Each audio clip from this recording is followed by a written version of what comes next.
धर्मेंद्र प्रधान इस्तीफा दो। NEET paper leak के लिए धर्मेंद्र प्रधान के इस्तीफे की मांग।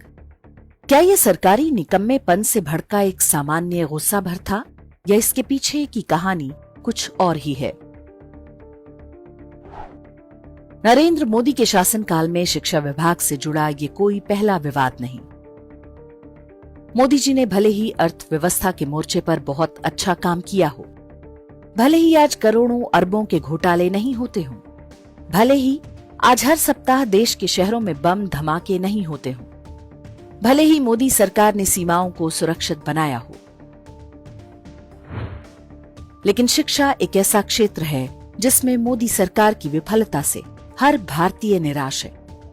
विशेष रूप से वो लोग जिन्होंने मोदी जी को बहुत आशा से चुना था कि वे आएंगे तो स्कूली पढ़ाई से लेकर उच्च शिक्षा तक फैली कांग्रेसी वामपंथी अराजकता का अंत करेंगे। लेकिन मोदी जी ने इस सबसे महत्वपूर्ण काम को अपने सबसे निकम्मे नेताओं के भरोसे छोड़ दिया। धर्मेंद्र प्रधान के रहते ही हिंदुओं को बांटने के लिए यूजीसी की गाइडलाइंस सामने आईं, जिसके कारण बड़े बड़े मोदी समर्थकों का भी मोह भंग हो गया। तो फिर मोदी विरोधियों को समस्या किस बात की है? धर्मेंद्र प्रधान तो सरकार के लिए गड्ढा खोद ही रहे थे। ऐसे व्यक्ति का इस्तीफा मांगने की हड़बड़ी क्या है? धर्मेंद्र प्रधान जब से मंत्री बने, उनका अधिकांश समय वैसे भी कांग्रेसी वामपंथी और जिहादी महिला पत्रकारों की चापलूसी में बीता। उनकी इस चारित्रिक कमजोरी पर हमने 2-2.5 साल पहले ही वीडियो बनाया था। उसका लिंक हम YouTube पर इसी वीडियो के डिस्क्रिप्शन में दे रहे हैं। धर्मेंद्र प्रधान से यदि किसी को गुस्सा होना चाहिए तो वे राष्ट्रवादी लोग हैं। कांग्रेसी, वामपंथी और जिहादियों को क्या हुआ कि वे धर्मेंद्र प्रधान का इस्तीफा मांगने लगे? केवल इस्तीफे की मांग ही नहीं, मुख्य न्यायाधीश द्वारा अलग संदर्भ में कही गई बात में से कॉकरोच शब्द निकालकर पार्टी ही बना डाली। अमेरिका के बोस्टन में बैठकर आम आदमी पार्टी के ट्वीट करने वाला एक व्यक्ति नया क्रांतिकारी बन गया।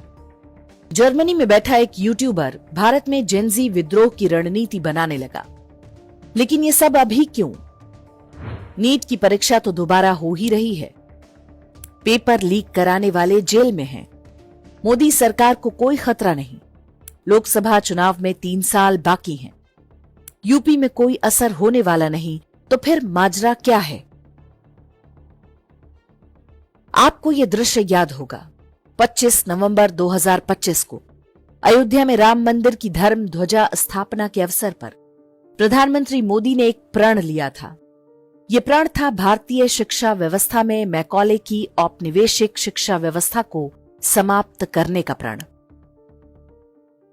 आने वाले 1000 वर्ष के लिए भारत की नींव तभी सशक्त होगी जब मैकाले की गुलामी के प्रोजेक्ट को हम अगले 10 साल में पूरी तरह ध्वस्त करके दिखा देंगे।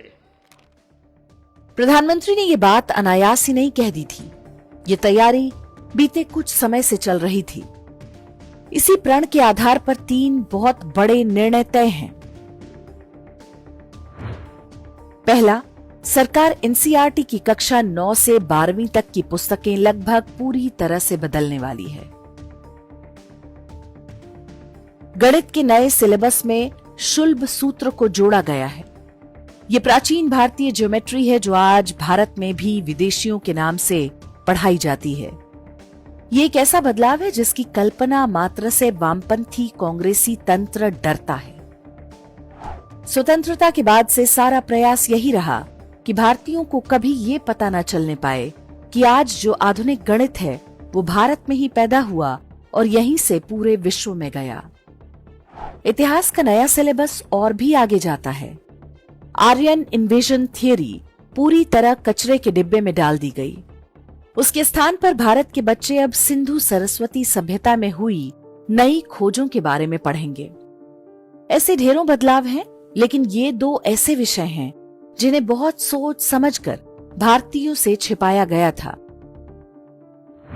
भारतीय लोग अपने पूर्वजों के ज्ञान विज्ञान के बारे में भी जानेंगे तो उस पश्चिमी अब्राहमिक नैरेटिव का क्या होगा जिसने हमारी पहचान सांप सपेरों के देश के रूप में स्थापित की।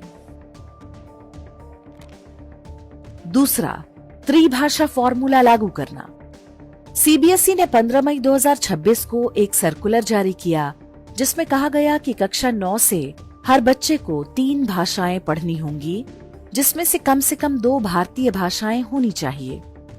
कोई भी 2 भारतीय भाषा, आवश्यक नहीं कि वो हिंदी हो।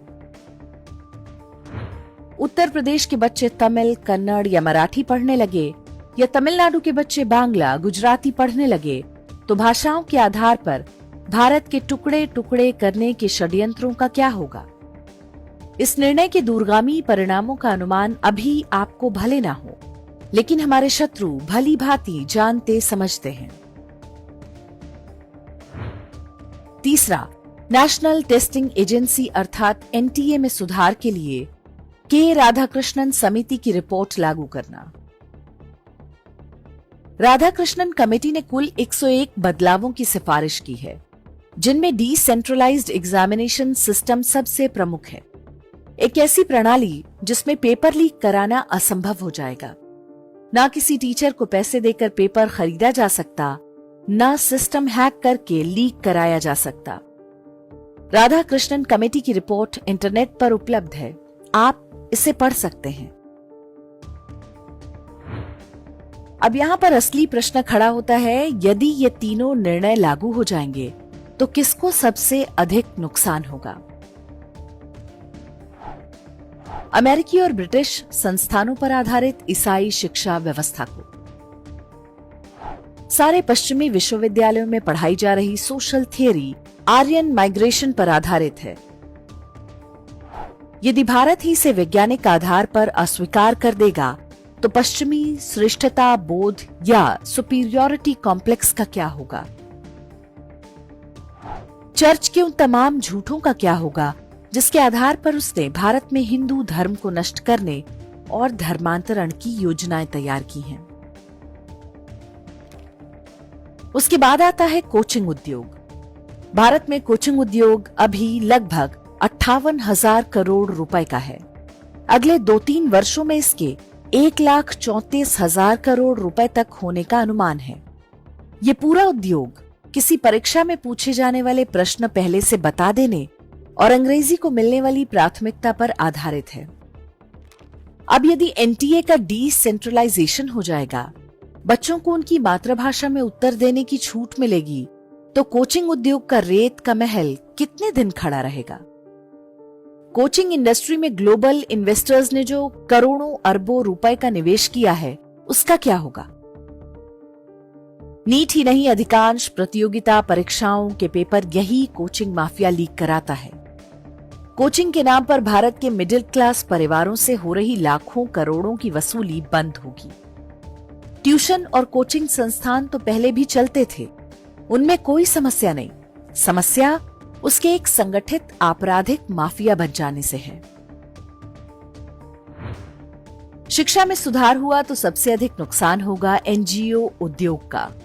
एक ऐसा उद्योग जो लोगों को भड़काने, नकली आक्रोश पैदा करने और विदेशों से ग्रांट लेने पर आधारित है।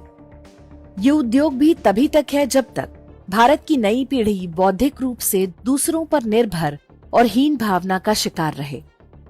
स्कूलों में इतिहास के नाम पर इरफान हबीब, रोमिला थापर, आर.एस. शर्मा और डी.एन. झा की मनोहर कहानियां हटाकर सच पढ़ाया जाने लगा तो एनजीओ गैंग का मायाजाल कितने दिन टिकेगा?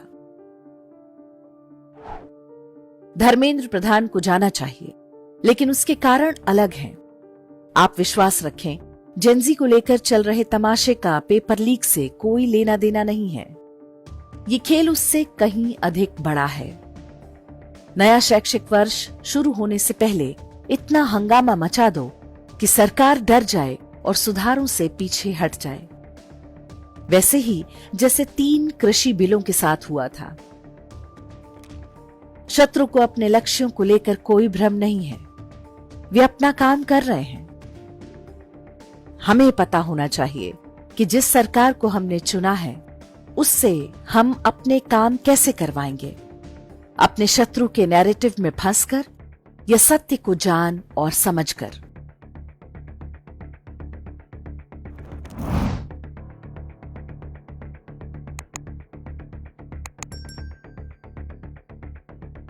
इंडेक्स ऑनलाइन के वीडियो समाज को समर्पित हैं।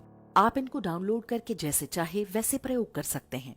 चाहे तो आप हमारे टेलीग्राम चैनल से जुड़ सकते हैं। वहां सारे नए पुराने वीडियो आपको मिल जाएंगे। हमारे सोशल मीडिया लिंक हर वीडियो के डिस्क्रिप्शन में होते हैं। हमारा एकमात्र उद्देश्य हिंदू समाज को जागृत और एकजुट करना है। इसमें सहभागी बने। धन्यवाद।